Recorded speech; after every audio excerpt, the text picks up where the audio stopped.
This picture's me talking about what Matt said it was going to be on the Egypt trip, and very disappointed at the reality. Oh. So. Hey,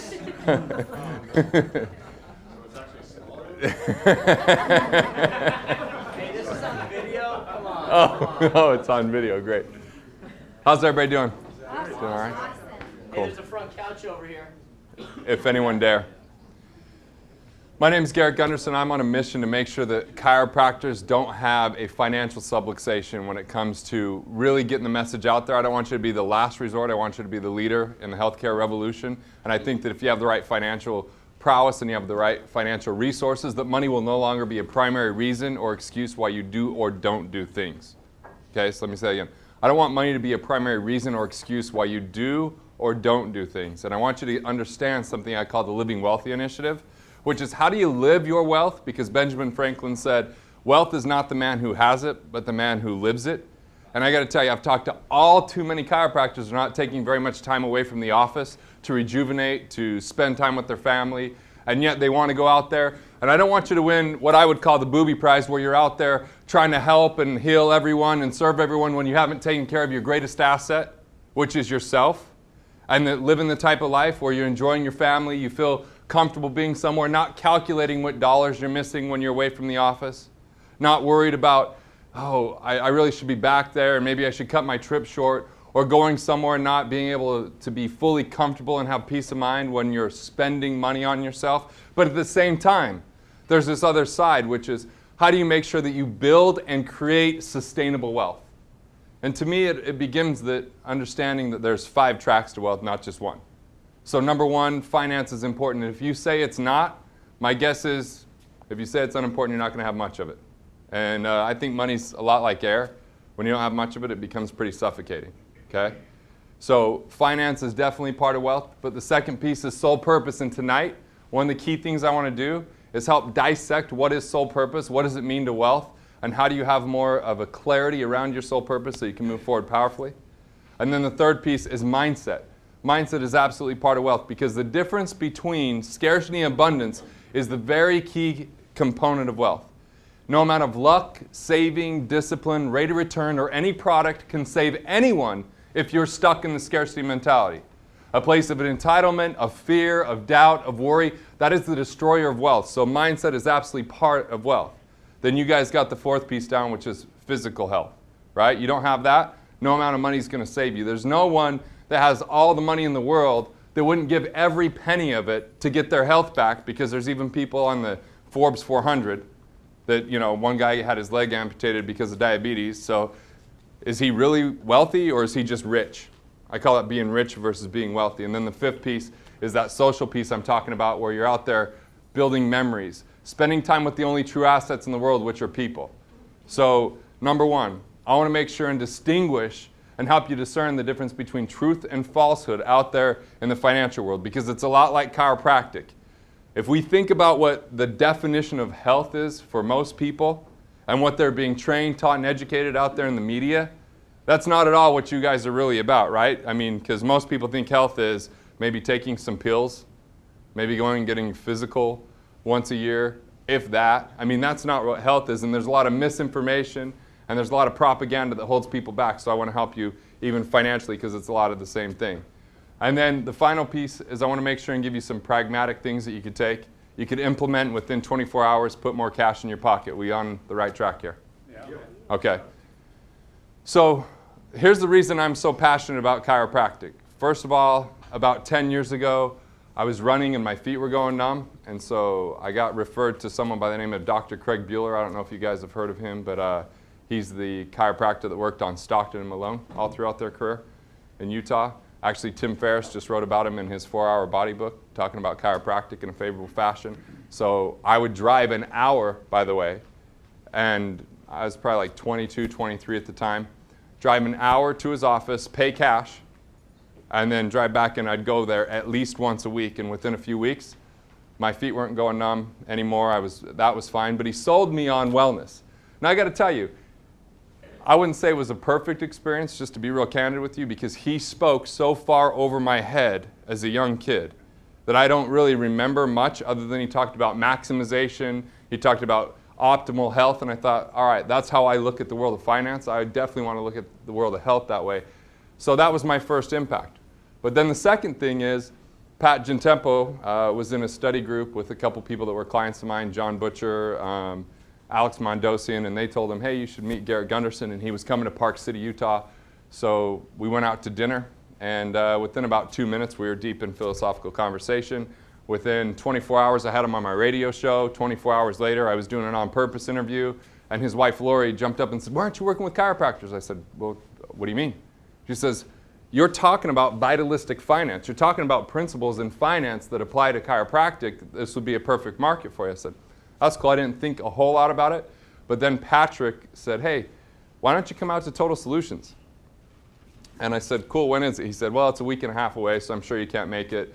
Maybe there's one coming up in November, maybe you can make it to that. But you know what? You just have those moments in life when you meet the right relationships.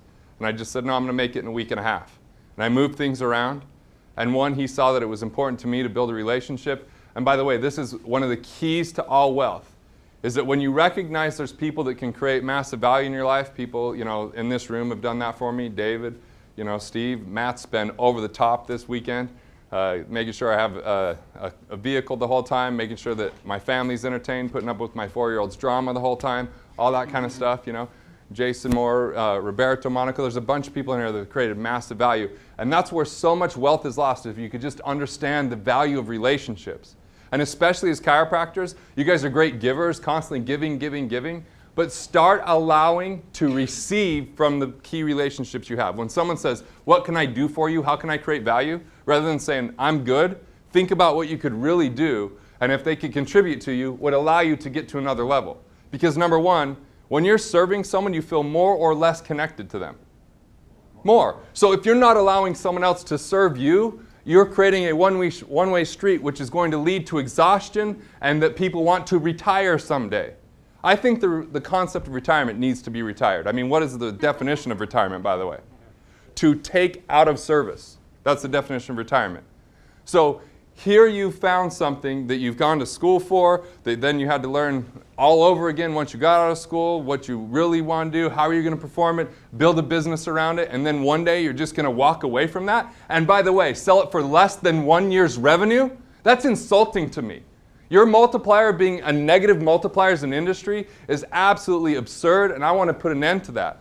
Because you got to stop building just a patient list for one thing. And you got to start building the business. But the second thing is, why would you work your whole life to sell a business for 50 cents on the dollar of what you made for revenue that year? And then guess what? Become a slave to interest rates, because if interest rates don't cooperate in retirement and they go down, guess what happens? Your lifestyle goes down. Come on, that's right. How much control do you have over the stock market and interest rates? What can you really do? What I've seen is people have to watch CNBC. Anyone watch CNBC? I was on Squawk on the Street on CNBC. It was painful for me to sit in the chair waiting to be interviewed by CNBC, and I couldn't wait to get out of the seat, and I didn't get invited back because I said that I thought the next 10 years in the stock market was going to be break even at best, maybe even worse, and they thought, well, the advertisers don't like those kind of things, So you don't get invited back when you say that kind of stuff. But interest rates is the first thing that you become a slave to if you're going to sell your business and then go live the good life on the beach. The only reason you get bought into that type of dream is because you don't live that today. I don't know anyone that can sit on the beach 365 days a year and throw rocks and drink a Corona. I think it's fun to drink some Corona here and there. I think it's fun to go on the beach here and there. But to actually forfeit everything you do to create value in the world, to then one day just go sit around, becomes monotonous and you lose purpose. And when you lose purpose, that's the earliest road to death. Come on, that's right. The second thing you lose is control over your money. See, to me, when you're delivering value, dollars follow value, there's fulfillment. There's happiness when you're delivering value. If you're going to retire from that, you're going to have a more depressed life. I promise you that. And then the third thing that typically goes is relationships. People that get in retirement, they stop working, they start worrying about their money because USA Today did a poll, the number one worry of a retiree is the fear of running out of money. Right? So here you go. Here's the golden years. You finally saved up all the money, sold your business for less than 1 year's revenue, and now you're a slave to interest rates. And if taxes change, you're also screwed there, because if taxes go up, guess what happens in retirement? Your income goes down, and you sold your greatest tax shelter in your life called your business. You no longer have those write-offs. And then the third piece, I don't know if anyone heard, but they're printing money these days. And inflation's the real bitch, because now inflation comes in and in a stealth way starts confiscating your lifestyle. So this is what people are sold as this dream of retirement. I think it's a bunch of nonsense. So you can see there's plenty of propaganda out there in the financial world where they tell you, hey, guess what? This is what their belief is. Watch when I was on Fox News with Neil Cavuto. You'll see his whole belief and premise is you are not smart financially. That's the whole, hand us your money, us financial experts. Guess what most financial experts are if we boil it down? Two things.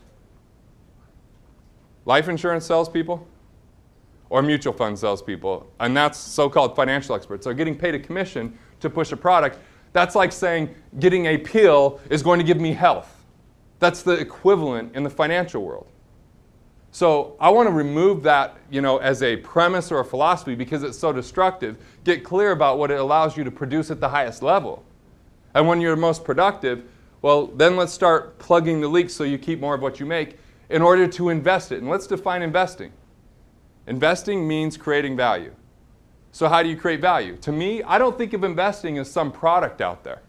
I think of investing as 3 Ps: people, process, and procedure.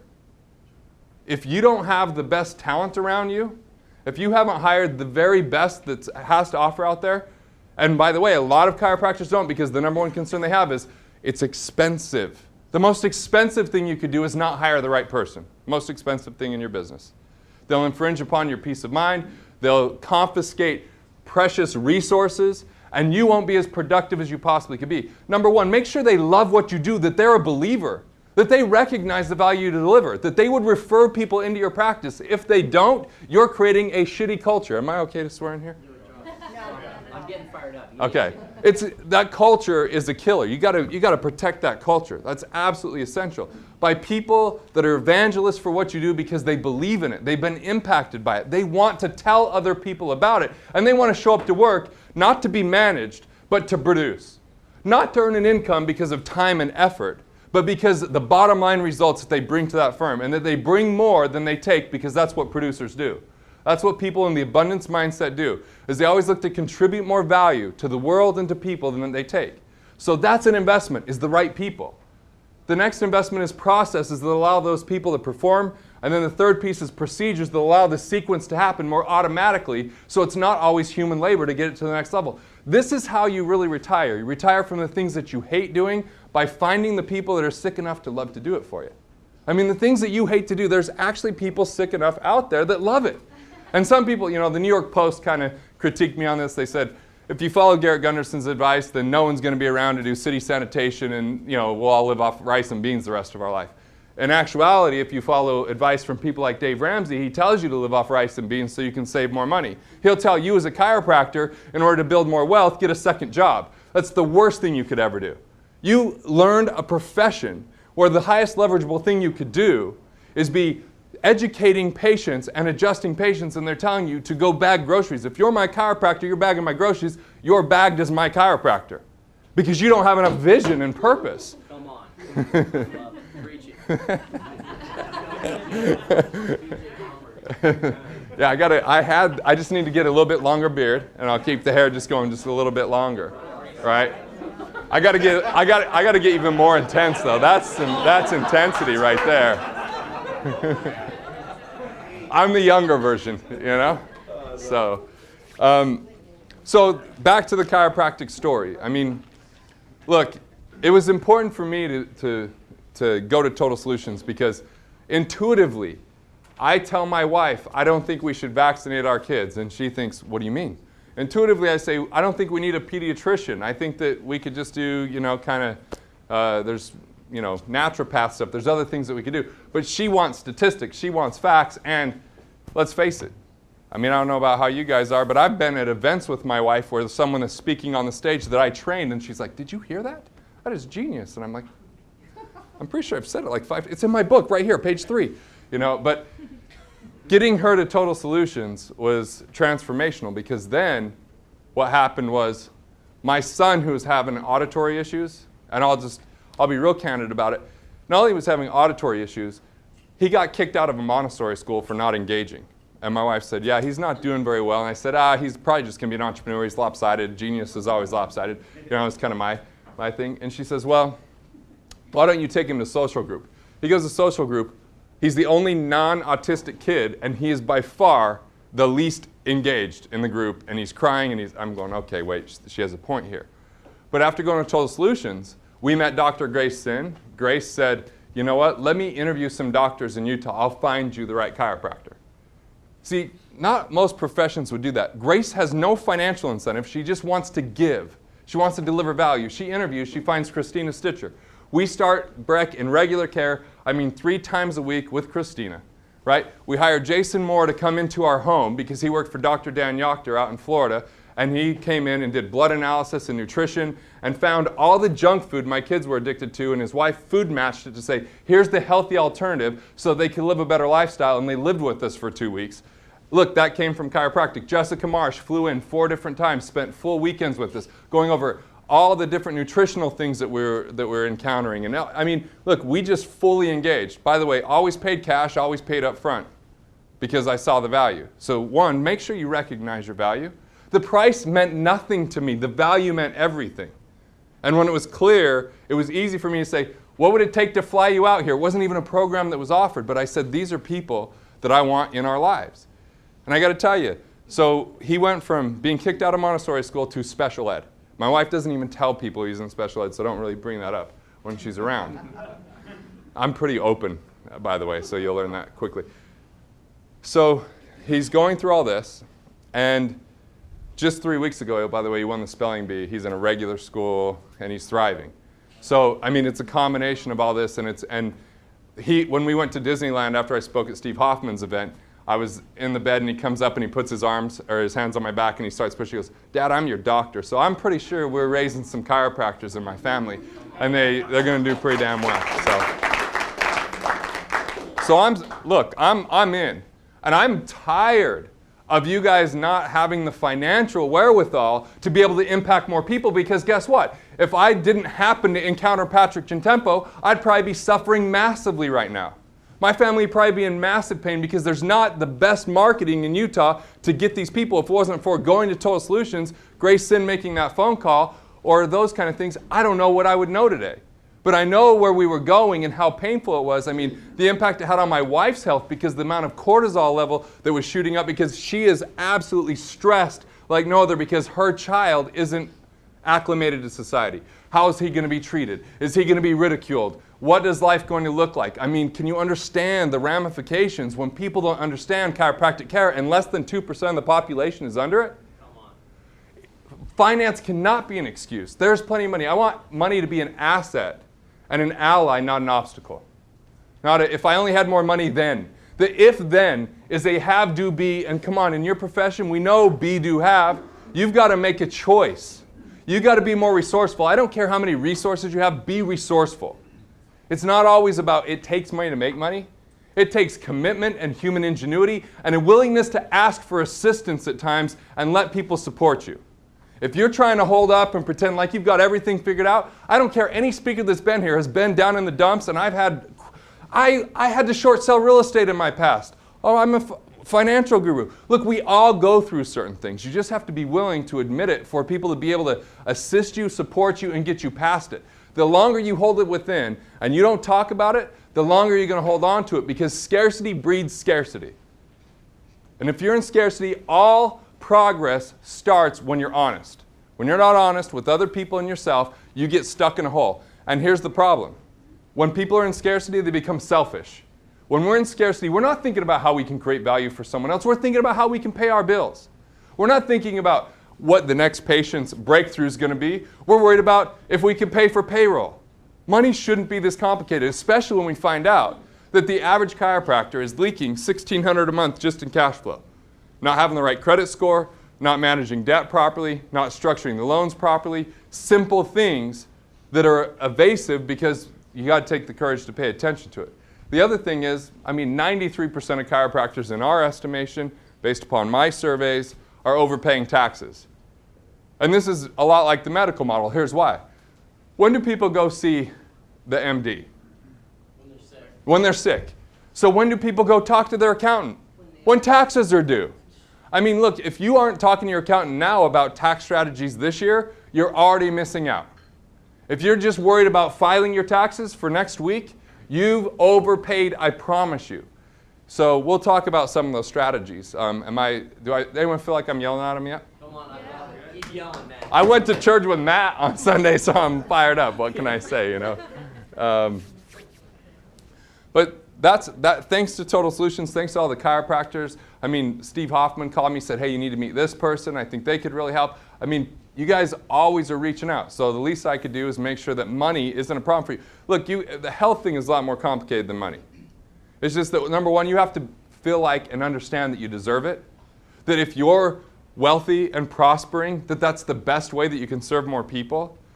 And the bottom line is, you don't have to know everything there is to know about finance. You don't have to know about foreign exchange trading, stock options, the stock market, or real estate. If that's not what you're into and you're not passionate about that, stop doing it today. If there's anything you're investing in right now, the action item I want you to take once you leave this room is that tomorrow you get out of it. I don't care what it promises to yield. It's all gambling, and it has nothing to do with your purpose. If it's not in alignment with your purpose, it is an obstacle, it's a distraction, and it's derailing you, and it's a financial subluxation. And the worst thing that could ever happen on any of those investments is that you actually make money on it. Because when you make money on it, you can get that false sense of confidence like somehow you had something to do with it. If you don't understand the value proposition, which is how do you win, how does who you give the money to win, but ultimately, how does it impact the marketplace? You are gambling if you can't answer all three. And gambling leads to destruction. I say, hey, at least in Vegas, we've got some cocktail waitresses and some cocktails that come along with it, and maybe I can, have a conversation. When you're putting in these things, it comes with a lack of sleep when it doesn't work out. And what happens to your practice if that investment doesn't work out? You take your eye off the ball. Focus is the key to wealth, not diversification. Anyone that tells you that diversification is a good investment strategy is admitting that they're ignorant about what they're doing. Because what's diversification? I don't know, maybe this will work, maybe that will. Let's just throw a bunch of stuff out there and see what sticks. I'm not telling you to be reckless, because focus is key, and then you protect it. You build a shed around whatever that investment is. You add collateral and insurance and whatever, and you're mindful of it. Diversification, it becomes, I don't know what I have. I call it diversification, right? I'm diversifying into a bunch of stuff I don't know, I can't control. And look, I know what's going on, for the most part, in the board meetings in my office. I know why we exist. I know what our purpose is. I have no clue when I take money and separate that from my business and put it into some mutual fund, what's going on in those boardrooms. I don't know what they're talking about. I don't know what their intentions are. All I know is that the number one stock held last year was Pfizer, and the number 3 stock was McDonald's. So my question is that what you really want to support? Is that where you really want to put your money? Because that's diversified, or that's what everyone else is doing. It's time to take some responsibility for your life, and you probably have the resources it takes to fund the vision that you have, but you got to get over the fear of, am I going to be okay, or am I going to make it, or always having plan B and this safety net on the back. Go all in. You are guaranteed one thing, and that's if you embrace and live your soul purpose, which is your unique combination of talents, passions, and values, combined for the highest context of your life, that you'll win, and it will be checkered with some obstacles. I promise you that. It doesn't become some airy-fairy thing you run around, oh, I'm so happy, soul purpose, I got it. I mean, things happen. You're going to have some opposition. People are going to be like, you're going to make a declaration, I am doing this, and the next day, it's going to be, okay, was I serious about that? I was saying, I'm going to take my book to the New York Times bestsellers list. And I remember 2 weeks later, I had 2 business partners die in 2006. They didn't get pulled off the LLC, but the 2 people that came in to replace them didn't get put on there, and one of them was embezzling all the tax money that's supposed to be going to pay for employees and quarterlies and all that. I was the only one left on the document. I got that call like 2 weeks after saying I wanted to go to New York Times. And at the same time, I got call waiting on that one partner saying, oh yeah, I'm not going to make any more payments on that real estate. I'm struggling, and I'm probably going to declare bankruptcy. I'm like, okay, how committed am I to New York Times? Why am I committed to New York Times, first of all, is because a book does no good on someone's shelf. It only does good when it gets in people's hands. So New York Times meant reaching a lot more people. So any time that you're less than 100% committed, it's going to fail. And here's why. If you think you're 80% committed, try that with the spouse. Hey, I'm 80% committed to this relationship. You know? You're either 100% committed or you're not. And you know it, like if you're going to work out the next morning, you know whether you're going to work out by how you go to bed the night before. Let me see how I feel in the morning. Am I going to be tired? Am I going to have enough sleep? Yeah, you're not going. Forget about that. Just go ahead and write that off as a day you're not working out. It happens when you're committed the night before you go to bed. And I got to tell you, this is the same with your finances. I get that there's a lot of misinformation, there's a lot of marketing, there's billions of dollars to convince you that you're not smart enough, that you got to hand it over to an expert, and they're going to handle it for you, and that 30 years from now, or age 65, whichever is greater, you'll finally live the good life. But that good life, where's it at? Show me evidence. Tell me about the people that are living that great life, that aren't doing anything, but living off the interest of their money, that are finally living the life they've always dreamed of. Because my grandparents are worried about running out of money. They don't spend anything unless it's grandkids, and it's like flows. But you know, they won't buy anything new, and they won't travel anywhere. They were going to travel once retirement. Grandpa's not doing so well, so he's not traveling around. I'm going, this doesn't make sense. It's not living wealthy. It's deferral and delay. Those are the deadly D's, deferral and delay. Yeah. When you defer and delay things in your life, how does that normally work out for you? So how is that going to work for your finances? Then there's, you know, there's a couple S's. There's save and sacrifice. If I just tighten the belt, if I just save more money, you might be siphoning off the very money that you need to really build your business properly. And then there's another problem. There's people that tell me, well, I have all this extra cash, where do I invest it? I said, well, asking me is a problem because number one, where I invest doesn't mean it's where you should invest. Because I have certain, you know, expertise, I have certain passions that I pay attention to, and it's not just about a product. So if you think you got all this extra cash, you don't know where to invest, you got a vision problem, not a cash problem. You got a problem because you aren't clear about your impact. How many of the big companies out there are going, okay, I just don't know what we're going to do. We got all this cash. Let's go diversify it in all of our competitors. Let's just go put it out there. And you know, they're always saying, hey, we're going to stay in cash. We're okay with being in cash until we know what we're going to do and how we're going to do it. They bet on themselves. They keep it close to home. Tell me anyone in the Fortune 500 that's diversifying in a mutual fund right now as a corporation, that's siphoning the dollars off to put it in the government's control. Because, I brought some Killing Sacred Cows. If you're putting money into qualified plans, you might want to check out page 251. Just read for 3 pages and make sure you're sitting down. But I'll love to debate anyone that wants to talk about it. I've researched that inside and out. That's one of the greatest hoaxes that we've been given is the 401k. Or that would go for traditional IRAs, SEPs, Keoghs. I can name them over and over because, number one, the government controls it. You don't own it. So I can't imagine you starting a chiropractic business saying, I have a partner, I don't know what their share is going to be, they're just going to tell me what they feel like in the future. If I want out early, they're going to take an extra 10%. I have to take the risk, not them. I mean, there's nothing about that plan that makes sense, but it does separate you from your money that could be used to actually impact people's health. So I'm just going to cut right to the chase on this stuff. I'm not going to sugarcoat any of it. I'm just going to tell you, if you don't know how your money's working, how it's going to earn, what's your exit strategy or how you're going to get it to it, how it benefits you now and in the future, you're gambling, it's time to stop that. Be okay to be in cash. If you don't know what to do, be in cash. Invest in yourself. Be a good investor. Stop looking for a good investment. Risk is not in the investment, it's in the investor. Does that make sense? Risk is in how you... Why is it that some people can buy real estate and make all sorts of money and the next person can always buy and lose? Is it the real estate or is it the person? It's the person. You are your greatest asset. Cultivate and invest in yourself. When I mean invest in yourself is not buy a marketing program one time. I mean, it's a lifestyle choice every single day of your life. From how you wake up and start your day to where you put your money and how often you continue to build that wealth within yourself. So if you think, you know, I've thought this before. Oh, I've had mentors, so maybe this year I won't pay mentors and then I get to keep all that money and then the income goes down. Right? Because even if they're reminding me of something that I knew at one time, they're reminding me at a time when they're not attached to it like I am, and they're able to stand for me in a way that I wouldn't do for myself. Because when we get stuck in problems, we don't think clearly.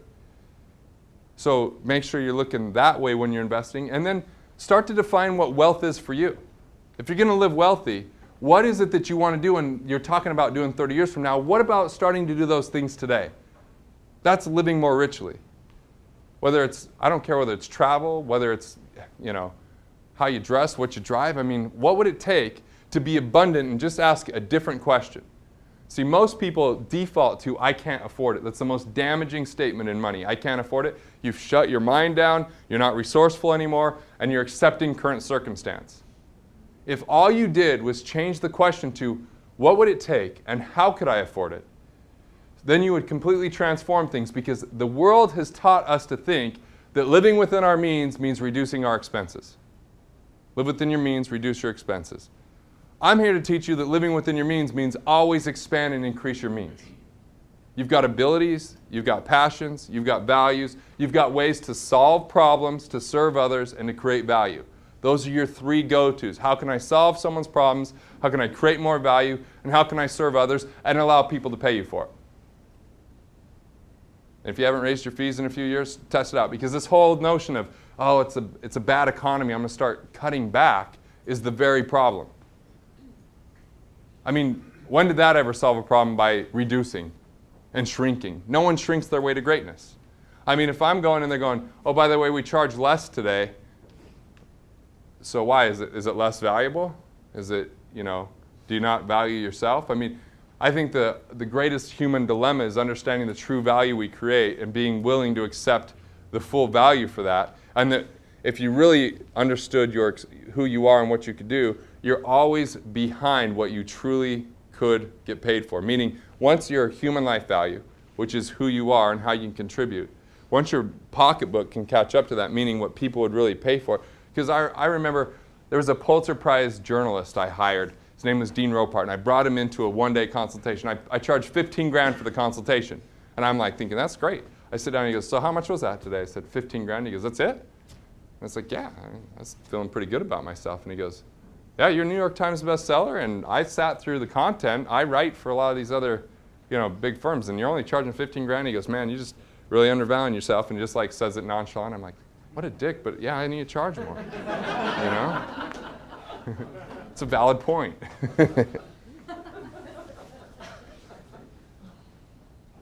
But one, just be more committed to your dream than to the fear of it not happening. That's great. Be more committed to the dream than the fear of it not happening. Because you know that if you have that fear of it not happening, you've already submitted and committed to it not, right? I mean, if you could get beyond what people think of you and just start thinking highly of yourself, that's the first key. The second is, get your financial foundation handled. So I'll give you the pragmatics right now. Number one, list every loan that you have. Stop paying extra to some and being haphazard about it. Get real strategic. Take the loan balance, divide it by the monthly payment, and whichever one has the lowest index or the lowest number on that is the one that you should pay first and pay the minimum to everything else. If you haven't renegotiated interest rates in the last year, you're overpaying. All debt is negotiable. The Fed has kept interest rates at an all-time low. So number one, go improve your credit score. Number two, go tell your creditors you're going to cancel their accounts or ask for a streamlined refinance. And we found people tons of money every day doing just that. If you haven't talked to your mortgage bank about a streamlined refinance, we're finding about 20 to 25% of people, one document close, they don't have to pay more than maybe $250, and we've had people save a couple thousand a month. We just had a doctor save $752 a month just doing a streamline. It's not a full refi, but that's a very pragmatic thing that a lot of people don't do. If your interest rates on your credit cards haven't been renegotiated, I mean, dress up your credit, get a good score, and then go back and renegotiate that. You got to use a few of the right words like cancel or different things to get to the right department. But once you do, if you get to the retention department, it's let's make a deal. I just had an example of this. We moved